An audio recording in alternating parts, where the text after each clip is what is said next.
শীতের দুপুরে মায়ের হাতে বানানো কদবেল মাখা যেন এক অদ্ভুত স্বাদের গল্প। আমার ছোটবেলার স্মৃতিগুলো তখন যেন নতুন করেই বেঁচে উঠল।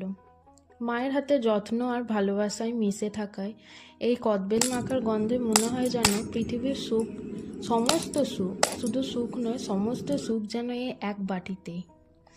নুন, লঙ্কা, চিনি, লঙ্কা গুঁড়ো, ধনেপাতা আর সামান্য একটু সর্ষের তেল, এই সাধারণ উপাদানগুলো দিয়ে এমন এক অসাধারণ স্বাদ তৈরি হলো যা দোকানের কোনো খাবারের সাথেই আর তুলনা হয় না। বর্তমান সময়ে এই আবদার করার মাঝে লুকিয়ে থাকে আমার সেই ছোটবেলার আনন্দের খোঁজ।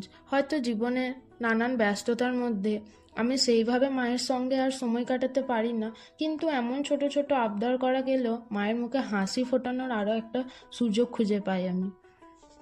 আর সেই সঙ্গে আমাদেরকে মনে করিয়ে দেয় আনন্দ আসলে